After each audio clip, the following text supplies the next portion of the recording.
चलो, तो 17 नहीं 20 मई को जो पेपर हुआ है उसके डाउट्स हम लोग स्टार्ट कर रहे हैं।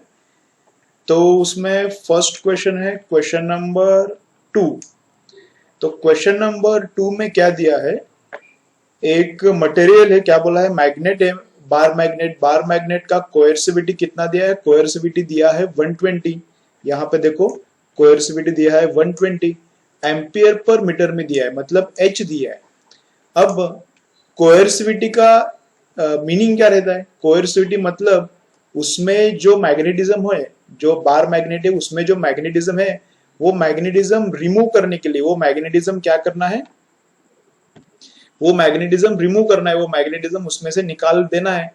तो उसके लिए उल्टा मैग्नेटिक फील्ड लगाना पड़ता है, ऑपोजिट डायरेक्शन में मैग्नेटिक फील्ड लगाना पड़ता है। वो कितना लगाना पड़ेगा, वो रहता है कोएर्सिविटी। तो कोएर्सिविटी कितना है 120। ठीक है, चलो कोएर्सिविटी कौन सा एक्सिस पे रहता है, हिस्टेरेसिस कर्व में कोएर्सिविटी कौन सा एक्सिस पे रहता है, कोएर्सिविटी रहता है, कोएर्सिविटी किधर रहता है, कोएर्सिविटी रहता है हॉरिजॉन्टल एक्सिस पे, एक्स एक्सिस पे, नेगेटिव एक्स एक्सिस पे।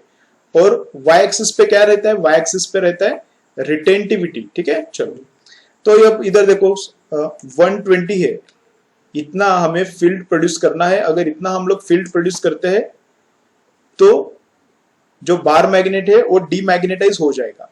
तो H दिया है, H दिया है, कैसे पता चलता है, H ही दिया है, ये कैसे पता चलेगा, वो यूनिट से पता चलता है, एम्पियर पर मीटर जो ये जो यूनिट दिया है उससे पता चलता है कि H दिया है।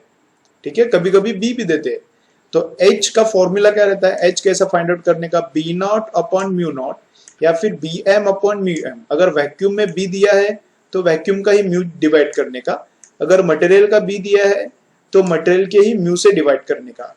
ठीक है, चलो तो अब हमें, हमारे पास तो मटेरियल का म्यू नहीं है, तो मैंने नीचे क्या किया, वैक्यूम का म्यू और ऊपर ये वैक्यूम में बी कितना, तो बी का फॉर्मूला क्या है, म्यू नॉट एन आई। तो म्यू नॉट ऊपर का और नीचे का कैंसिल हो गया, 120 इज इक्वल टू क्या आता है फिर 72 अपॉन 1 पॉइंट, ये किधर से आया, ये है कैपिटल एन। कैपिटल एन का मतलब क्या है, capital N is number of turns per unit length या number of turns per unit length. तो 72 टर्न्स है, लेंथ कितना है उसका 1.2 इंटू आई किया। तो इसको सॉल्व करने के बाद करंट का वैल्यू कितना आता है 2 एम्पियर। तो ऑप्शन सी आता है। ठीक है, चलो नेक्स्ट क्वेश्चन कौन सा है, देखो क्वेश्चन नंबर 4 है। अब क्वेश्चन नंबर 4 में क्या है, देखो इधर क्वेश्चन नंबर 4 में क्या है, दो मैग्नेट्स है अपने पास, दोनों मैग्नेट्स का मास सेम है एम एम, दोनों का लेंथ भी सेम है, यहाँ पे लिखा है मैंने, दोनों का लेंथ भी सेम है एल एल। ठीक है, दिख रहा है ना, देखो दोनों का लेंथ यहाँ पे लिखा है कितना एल एल, और दोनों का ब्रेड्थ भी सेम है। ठीक है, सब सेम है। अब यहाँ पे एक मैग्नेट रखा है मैंने, इधर इधर एक मैग्नेट रखा है और यहाँ पे एक मैग्नेट रखा है। तो फर्स्ट केस में क्या है, दोनों का नॉर्थ एक साइड पे ही, दोनों का साउथ एक साइड पे ही है। तो एक मैग्नेट 2m का है, दूसरा का मोमेंट कितना है m। तो एक का 2m है, एक का m है। तो इस केस में, पहली वाली केस में, केस 1 में दोनों का मोमेंटम कितना हो जाएगा 3m हो जाएगा, दोनों का मोमेंटम मिलके कितना हो जाएगा 3m। इधर एडिशन होता है, वेक्टर एडिशन, वेक्टर रहता है ना मोमेंट। ठीक है, और यहाँ पे कितना हो जाएगा, इधर ये वाला ऑपोजिट डायरेक्शन में है और ये वाला राइट की तरफ है, ऊपर वाला लेफ्ट की तरफ है। तो ये 2m और am, तो ये क्या हो जाता है, कैंसिल हो जाता है, और टोटल उनका कितना आता है रिजल्टेंट, यहाँ पे रिजल्टेंट आता है m, और पहली वाली केस में रिजल्टेंट कितना आता है 3m। ठीक है, और मोमेंट ऑफ इनर्शिया क्या होता है, मोमेंट ऑफ इनर्शिया दोनों ही केसेस में ऐड होता है। इधर मोमेंट ऑफ इनर्शिया क्या, एक का जितना है उसका 2 टाइम्स, पहले केस में मोमेंट ऑफ इनर्शिया कितना आएगा, एक का जितना है आई है अगर पहले वाले एक रॉड का, तो दोनों का कितना आएगा 2i, और इस दूसरी वाली केस में भी मोमेंट ऑफ इनर्शिया कितना होता है 2i, उतना ही होगा। ठीक है, चलो तो अभी ऊपर आते हैं। तो time period in first case, देखो यहाँ पे किया मैंने, time period in first case कितना 2πi/mb, ये फॉर्मूला याद रखो। टाइम पीरियड का फॉर्मूला क्या है, टाइम पीरियड अगर मैग्नेट है और मैग्नेटिक फील्ड के अंदर वो ऑसिलेट कर रहा है, मैग्नेट है और मैग्नेटिक फील्ड के अंदर ऑसिलेट कर रहा है, तो उसका टाइम पीरियड का फॉर्मूला क्या है 2π√i/mb। तो सेकेंड टाइम पीरियड कितना है 2π√i2/mb। तो यहाँ पे वेरिएशन किस में किया है, i और m में यहाँ पे वेरिएशन किधर किया है I और m2 में, तो I1 m1 I2 m2 दोनों का रेशियो लिया। तो रेशियो लेने के बाद देखो क्या हुआ, ये स्टेप आया है। ये स्टेप के बाद T1 कितना है, T1 3 दिया है तो T1 मैंने 3 पुट किया, T2 अपन को निकालना है। और I1 कितना है, I1 और I2 दोनों सेम ही तो है, रॉड उल्टा लगाया तो भी मोमेंट ऑफ इनर्शिया तो ऐड ही होता है। तो I1 कितना, एक रॉड का ml²/12, तो दो रॉड का 2ml²/12, तो नीचे भी वही आएगा 2ml²/12, तो वो कैंसिल हो जाएगा, वो ये वाला पार्ट कैंसिल हो जाएगा। तो बचता क्या है अंदर, m2/m1, m2 कितना है m है और m1 कितना है 3m है, तो उनका रेशियो लिया मैंने। उनका रेशियो कितना आया है, उनका रेशियो आया है ये सॉल्व करके T2 इज इक्वल टू 3√3, तो आंसर कितना आता है 3√3। तो कौन सा ऑप्शन, ऑप्शन बी आता है। ठीक है, चलो उसके बाद नेक्स्ट क्वेश्चन करते हैं। चलो नेक्स्ट है क्वेश्चन नंबर 9। अब क्वेश्चन नंबर 9 में क्या बोला है, deep needle in magnetic meridian shows 39 degree. Magnetic meridian में जब डीप नीडल है तब वो डीप एंगल ऑफ डीप कितना शो करता है, 39 डिग्री शो करता है। ठीक है, मतलब उसका मतलब रहता है कि एक्चुअल डीप है 39। मैग्नेटिक मेरिडियन में जब हम लोग डीप नीडल प्लेस करते हैं तब वो क्या दिखाता है, एंगल ऑफ डीप। वो एंगल ऑफ डीप मेजर करने का तरीका है। तो एंगल ऑफ डीप करेक्टली हमने मेजर किया है फर्स्ट टाइम, तो वो कितना आया है 39 डिग्री। ठीक है, अब क्या किया देखो, अगर ये एंगल ऑफ यहाँ पे मेरिडियन है, ऐसा दिख रहा है क्या, ऐसा देखो इधर मैं जहां पे हूँ वहां देखो मेरिडियन इधर है, तो इधर ही हमने पेन लेता हूं एक बार, मेरिडियन ऐसा ऐसा है। ठीक है, इस इधर है मेरिडियन, तो इधर ही हमने डीप नीडल प्लेस किया तो बराबर ऐसा डीप मार के कितना डीप है बोलता है। लेकिन हमने यहाँ पे डीप नीडल नहीं प्लेस किया, डीप नीडल ने ऐसा एंगल किया है, डीप नीडल ने एक ऐसा एंगल किया है। ओके, कितना एंगल किया है, ये मेरिडियन का प्लेन और जो डीप नीडल रखा है वो प्लेन, उन दोनों में कितना एंगल है, 30 डिग्री एंगल है। तो अब डीप नीडल गलत डीप बताता है, अब डीप नीडल गलत डीप बताता है, तो वो डीप निकालने का भी अपने पास फॉर्मूला है। क्या फॉर्मूला है, ये फॉर्मूला है, देखो ये फॉर्मूला है, tan of phi dash, एक minute, tan of phi dash is equal to tan phi upon cos beta. तो बीटा मतलब क्या है, beta is angle between magnetic meridian and dip needle. Magnetic meridian इधर है और डीप नीडल थोड़ा angle करके है, तो बीटा कितना है दिया है उधर 30 डिग्री दिया है। फाई मतलब क्या रहता है, एक्चुअल डीप, और फाई डैश मतलब अपेरेंट डीप, जो गलत डीप अभी आएगा वो।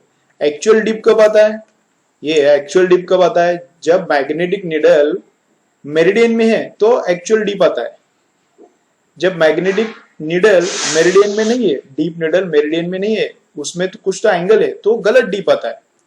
तो फॉर्मूला में मैंने वैल्यूज पुट किया है, तो ऊपर आया tan of 39 actual deep upon नीचे है cos ऑफ बीटा, जो भी एंगल किया है हमने वो cos ऑफ 30। तो भी cos ऑफ 30 क्या आता है, cos ऑफ 30 लेस देन 1 आता है। लेस देन 1 अगर डिनोमिनेटर में आएगा, अगर डिनोमिनेटर में लेस देन 1 आएगा तो इसका ओवरऑल वैल्यू कितना हो जाएगा, ये इसका ओवरऑल वैल्यू हो जाएगा बढ़ जाएगा, उसका ओवरऑल वैल्यू क्या हो जाएगा, बढ़ जाएगा। अगर ओवरऑल वैल्यू बढ़ता है तो फाई डैश भी क्या हो जाएगा, tan फाई डैश बढ़ता है मतलब फाई डैश भी बढ़ जाएगा, तो phi dash will be more. Okay, तो मेरिडियन में डीप मेजर किया तो एक्यूरेट आता है, लेकिन मेरिडियन छोड़ के डीप मेजर किया तो मोर आता है, गलत आता है लेकिन मोर आता है। ठीक है, तो आंसर क्या आता है, ऑप्शन सी। नीचे कॉस है, कॉस क्या रहता है, हमेशा लेस देन 1 रहता है, वो लेस देन 1 रहता है इसलिए क्या होता है, डीप बड़ा बनता है। ठीक है, चलो क्वेश्चन नंबर 10 देखो। उसके बाद क्वेश्चन नंबर 10 में देखो क्या किया है। क्वेश्चन नंबर 10 में देखो, क्वेश्चन ये है मैग्नेट 1 और ये है मैग्नेट 3। ओके, तो दोनों को ही मैंने ड्रॉ किया है, और नीचे जो डायग्राम है उसमें। तो मैग्नेट 1 का डाइपोल मोमेंट किधर से किधर रहता है, यहाँ पे साउथ से यहाँ नॉर्थ तक रहता है।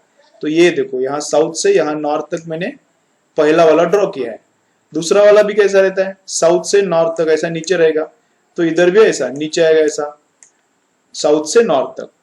तो वेक्टर एडिशन में कैसा होता है, फर्स्ट ये फर्स्ट वाला इधर वाला फर्स्ट और इधर वाला थर्ड, इन दोनों का एडिशन क्या आएगा, ये आएगा, ऐसा इस डायरेक्शन में आएगा, इस डायरेक्शन में वेक्टर आएगा। ठीक है, तो ये नीचे जो डॉटेड लाइन मैंने ड्रॉ किया है, ये नीचे जो डॉटेड लाइन ड्रॉ किया है यहाँ पे देखो, वो डॉटेड लाइन मतलब क्या है, 1 और 3 का वेक्टर एडिशन है। ठीक है, चलो अब नंबर 2 को देखो, नंबर 2 को देखो एक बार। ठीक है, तो नंबर 1 और नंबर 3 का वेक्टर एडिशन कैसा आएगा, टुवर्ड्स लेफ्ट आएगा। ये देखो ऐसा टुवर्ड्स लेफ्ट जाएगा, ऐसा टुवर्ड्स लेफ्ट जाएगा। ठीक है, तो इसका डायरेक्शन और नंबर 2 का डायरेक्शन, 1 और 3 के रिजल्टेंट का डायरेक्शन, 1 और 3 के रिजल्टेंट का डायरेक्शन और नंबर 2 का डायरेक्शन, दोनों का डायरेक्शन क्या है, सेम है। तो फिर दोनों का क्या हो जाएगा, दोनों का एडिशन हो जाएगा। अब दोनों का एडिशन होके आंसर कितना आएगा, मैंने यहाँ पे 0 किया है, किधर गया कर्सर, किधर गया,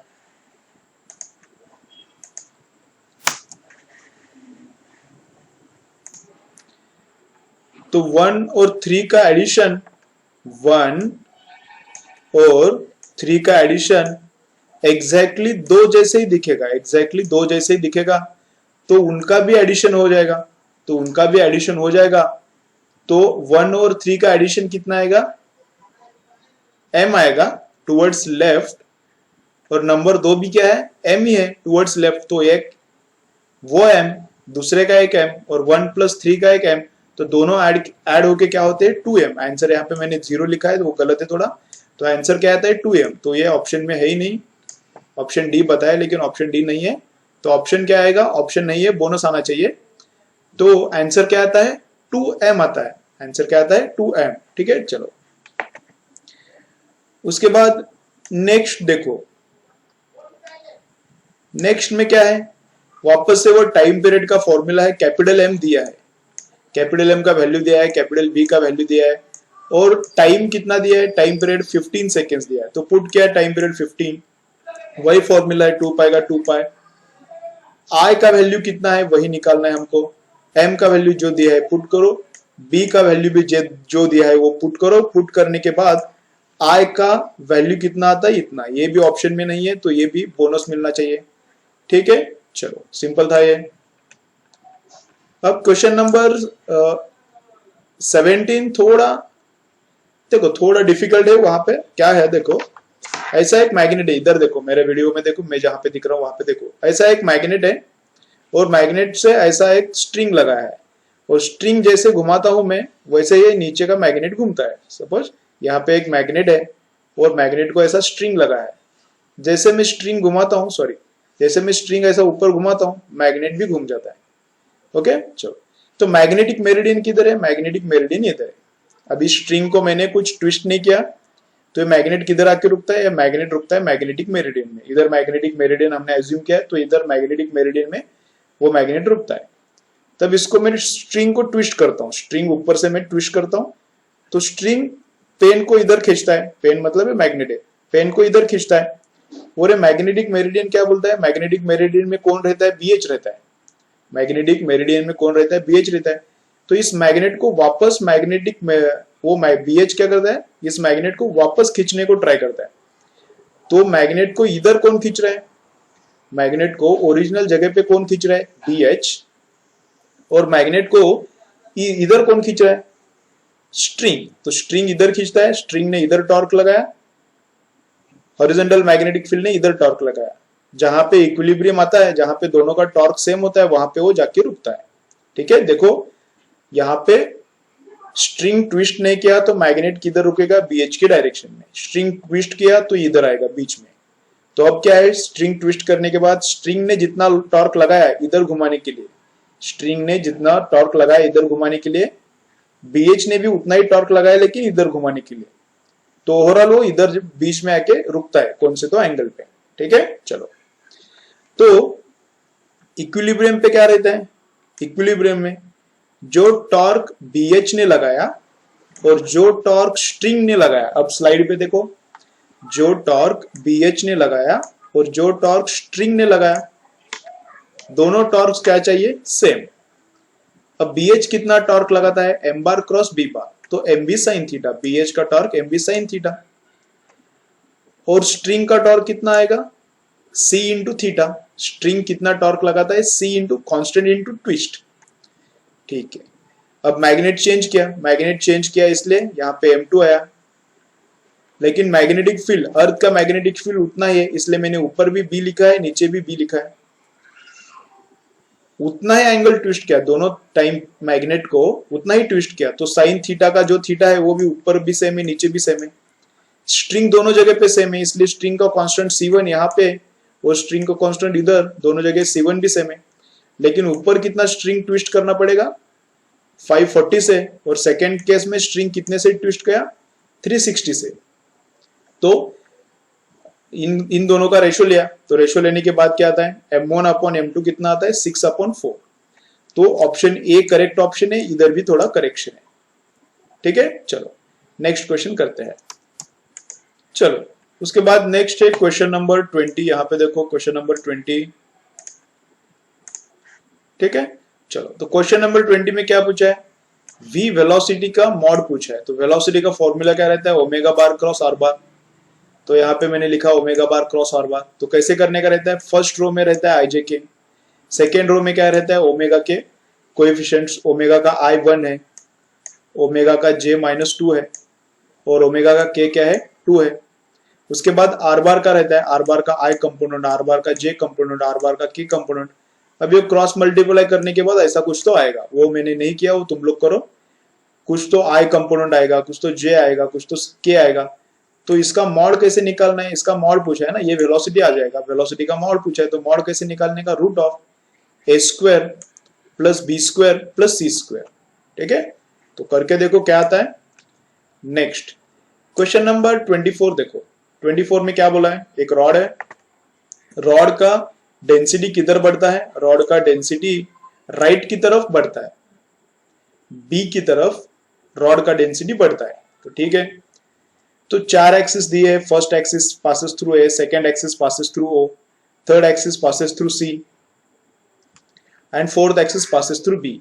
तो किसका मोमेंट ऑफ इनर्शिया किसके अबाउट ज्यादा है, किसके अबाउट मोमेंट ऑफ इनर्शिया कम है, ये पूछा है। ठीक है, चलो तो मोमेंट ऑफ इनर्शिया सबसे ज्यादा किसके अबाउट रहेगा, जिससे मास मैक्सिमम दूर है, जिस एक्सिस से मास मैक्सिमम दूर है उस एक्सिस का मोमेंट ऑफ इनर्शिया मैक्सिमम रहेगा।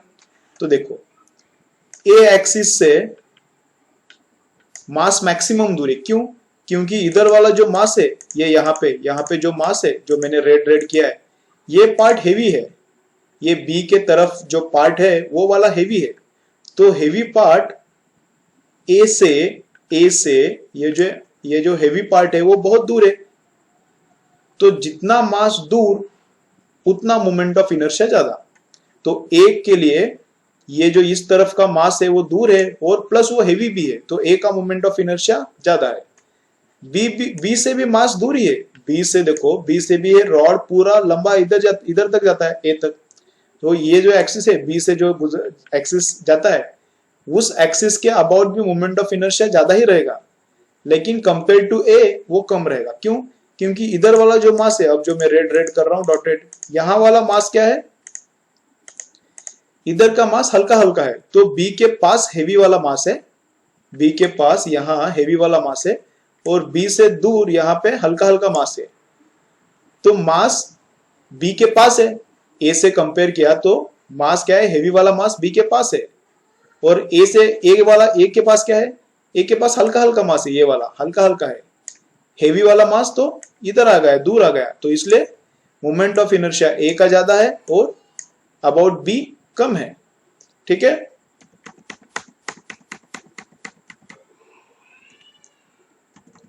ठीक है, चलो तो about A moment of inertia more है और about B moment of inertia कम है। वो दोनों में अगर डेंसिटी हर जगह पे सेम रहता था, अगर डेंसिटी हर जगह पे सेम है, तो about A and about B moment of inertia क्या रहता था, सेम ही रहता था। ठीक है, चलो अब ये जो है, ये एक्सिस जाता है थ्रू सेंटर ऑफ मास और ये एक्सिस जाता है थ्रू द सेंटर। ठीक है, चलो अब सेंटर ऑफ मास में से जो एक्सिस जाता है ये वाला, उसके अबाउट मोमेंट ऑफ इनर्शिया हमेशा लीस्ट रहता है। तो यहाँ पे मोमेंट ऑफ इनर्शिया उसका लीस्ट रहता है, वो रट्टा मार के रखो। Moment of inertia about the axis passing through the centre of mass is least, तो ये वाला मोमेंट ऑफ इनर्शिया कम से कम है। तो आई वो वाला देखो ये वाला, अभी ये वाला मोमेंट ऑफ इनर्शिया सी से तो ज्यादा ही रहेगा, सी से हर कोई ज्यादा रहेगा, ये वाले से आईसी वाले से हर कोई ज्यादा रहेगा, तो आई वो बड़ा ही रहेगा आईसी से। लेकिन आईबी और आई ए के कंपैरेटिवली आईओ क्या रहेगा, छोटा रहेगा, क्योंकि आईओ वाला एक्सिस बीच में से जाता है ना, तो ये वाला मास भी आईओ के पास है, आईओ मतलब एक्सिस पासिंग थ्रू ओ, और ये वाला मास भी आईओ के पास है। तो इसलिए सबसे ज्यादा मोमेंट ऑफ इनर्शिया किसके लिए आता है, अबाउट ए, उसके बाद बी का नंबर लगता है, उसके बाद ओ का नंबर लगता है, उसके बाद सी का नंबर लगता है। ठीक है, चलो क्वेश्चन नंबर 30। क्वेश्चन नंबर 30 देखो क्या है, एकदम सिंपल है। ऐसा एक लेंथ है एल, उसका क्या दिया है, एम क्या दिया है, हाँ उसका मास दिया है एम। तो हमें क्या फाइंड आउट करना है, उससे हमने एक ऐसा लूप फॉर्म किया है, तो उस लूप का हमको moment of inertia find out करना है। तो वो क्या हो गया, रिंग हो गया, रिंग का मोमेंट ऑफ इनर्शिया कितना आता है, एम आर स्क्वायर। तो एम वो तो दिया है एम, तो वही लिया मैंने यहाँ पे एम, और आर रेडियस कैसे निकालने का, इसका रेडियस ऐसे निकाला मैंने, length is equal to 2 pi R, तो रेडियस कितना आया एल अपॉन 2 पाई, तो रेडियस एल अपॉन 2 पाई यहाँ पे सब्स्टिट्यूट किया, तो यही अपना मोमेंट ऑफ इनर्शिया का आंसर है। ठीक है, चलो नेक्स्ट क्या है देखो, क्वेश्चन नंबर 39।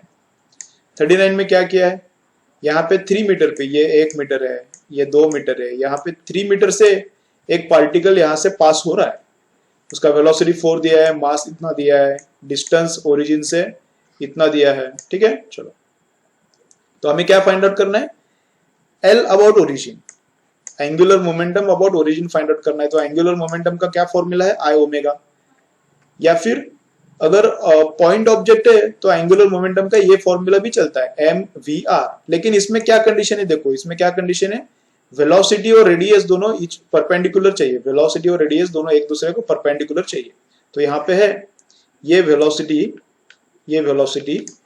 और ये डिस्टेंस, रेडियस मतलब डिस्टेंस, किसके अबाउट यल निकालना है वहां से डिस्टेंस, तो ये वाला डिस्टेंस और ये वेलोसिटी दोनों एक दूसरे को यहाँ पे देखो परपेंडिकुलर है, तो अपना ये फॉर्मूला, ये वाला फॉर्मूला चलता है एम यू आर। तो एम कितना दिया है 0.75, वेलोसिटी कितना है 4 है, और परपेंडिकुलर आर, परपेंडिकुलर डिस्टेंस कितना है 3 है। परपेंडिकुलर डिस्टेंस कितना, परपेंडिकुलर डिस्टेंस पार्टिकल का जिसके अबाउट यल निकालना है वहां से, तो ये मल्टीप्लीकेशन किया तो कितना आता है 9 आता है। ठीक है, चलो फाइनल क्वेश्चन करते हैं, क्वेश्चन नंबर 42। 42 में क्या है, ऐसा एक रॉड है, एक मिनट थोड़ा इसको चेंज करता हूं, यहाँ क्या है, ऐसा एक रॉड है, रॉड के बीच में से ऐसा एक्सिस जा रहा है, और एक्सिस पे दो ऐसा बीड्स है, बीड्स मतलब छोटे क्या बोलेंगे उसको, मार्बल टाइप है, ऐसा छोटे छोटे स्पीयर्स है यहाँ पे। तो इसका लेंथ कितना है एल है, और मास कितना है एम है, किसका, रॉड का, और छोटे छोटे बीड्स का मास कितना लिया है मैंने, स्मॉल एम लिया है। पहले उसका एंगुलर वेलोसिटी कितना था, ओमेगा नॉट था। ठीक है, तो अब क्या होता है, जैसे ही रॉड रोटेट होना चालू करता है, जैसे ही रॉड रोटेट होना चालू करता है, ये बीड्स क्या होते हैं, ये एक बीड इधर जाता है और एक बीड इधर जाता है, दोनों एक तरफ गए तो भी कुछ फर्क नहीं पड़ता, तो ये दोनों क्या जाते हैं, पेरीफेरी पे जाते हैं, ये एक्सिस से दूर जाके बैठते हैं। रॉड जब घूमना चालू करता है तब ये ऐसा इधर वाला जो एक्सिस है वहां से निकलते हैं, और किधर आके बैठते हैं, ये इधर आके बैठते हैं, ये दोनों। ठीक है, चलो तो रॉड का इनिशियल ओमेगा नॉट दिया है।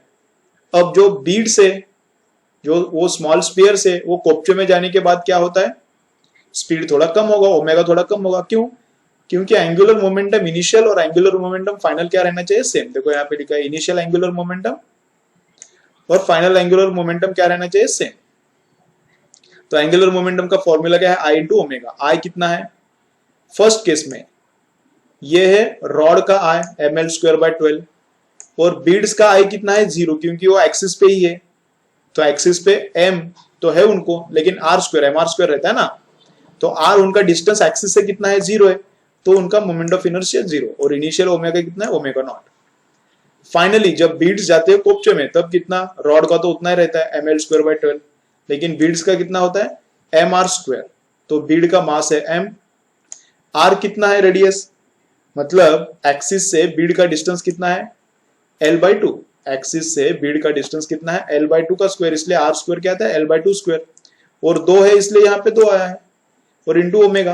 अब इसको कैलकुलेट करके ओमेगा निकालो, ठीक है। चलो क्लियर सब डाउट्स, चलो बंद करता हूं मैं।